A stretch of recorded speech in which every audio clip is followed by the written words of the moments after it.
anger of Allah subhanahu wa ta'ala and His curse is real. It happens and it comes.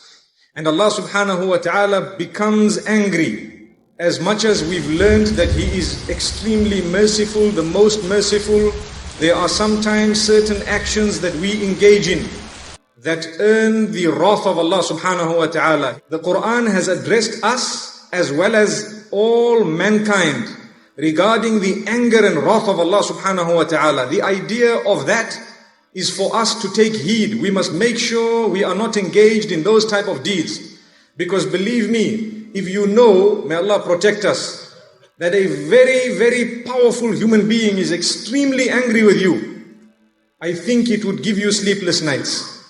More so if we are to give you even a cheaper example, if you witness an angry lion outside there, nobody will leave this masjid. May Allah protect us. We are ready to fear an animal, and we are not prepared to fear the creator of the entire creation. May Allah subhanahu wa ta'ala save us from hypocrisy. We need to realize and understand that Allah subhanahu wa ta'ala declares His anger against certain people and against certain actions. And this is why I have chosen to speak about the anger and the curse of Allah subhanahu wa ta'ala tonight.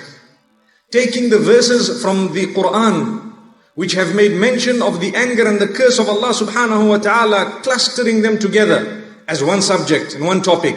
The idea is for us to learn, to take heed, to weep for the sake of Allah subhanahu wa ta'ala, and to mend our ways before it is too late. The first issue we need to remember is in Surah Al-Fatiha, which is the opening surah of the Quran.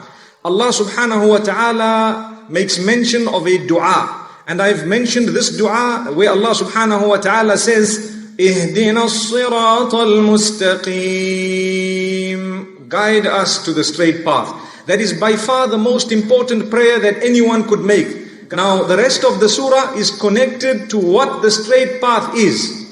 Ya Allah, grant us the path of those whom you have favored, and do not grant us the path of those who have earned your anger. That shows already that Allah subhanahu wa ta'ala has anger, and we may sometimes be engaged in deeds that will earn or ask for the anger of Allah subhanahu wa ta'ala. What is referred to as the anger here? They are هم الذين عرفوا الحق وتركوه. They are those who knew the truth but left it. That is who is being referred to by those who have earned the wrath of Allah subhanahu wa ta'ala. The people of the book as well as all others who have known the truth. They knew what the truth was. They knew that this is what we are waiting for. We are waiting for this sign and that sign. When the messenger came to them with all those signs, they preferred to cover their book and turn it and twist it and hide it. And they preferred not to accept the message solely because of the fact that he was from amongst the Arabs and he was not from amongst them. The same applies to every single one of us. If we know the truth, we know the Quran, we claim to believe it, we claim to accept it, we know the messenger, we know the messengers, we know the revelation, we know the sunnah of the Prophet sallallahu alaihi wasallam. If we then reject it and turn away from it, we will earn the wrath of Allah subhanahu wa ta'ala. And if Allah is angry with us, believe me, it spells doom for us. May Allah subhanahu wa ta'ala protect us. وَإِنَّ عَلَيْكَ اللَّعْنَةَ إِلَى يَوْمِ الدِّينِ. Iblis, for you is the curse of Allah until the day of Qiyamah. May Allah subhanahu wa ta'ala save us. One might ask that what were the details of what shaitan did in order to earn the curse of Allah subhanahu wa ta'ala? It's important we know it. Because if we engage in the same deed, wallahi, we will be asking for the curse of the Creator Himself. Listen to what Allah says. The deed that shaitan committed was pride and arrogance, haughtiness and ingratitude. He was ungrateful.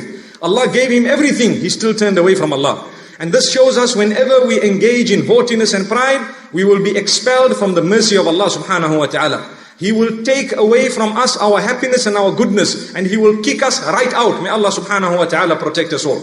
Therefore, don't be lazy when it comes to getting up for Salatul Fajr. Don't be lazy when it comes to the other salawat, to fulfill the 5 daily prayers that we have. Because Allah subhanahu wa ta'ala is the one who gave us 24 hours. He's asking us for 24 minutes.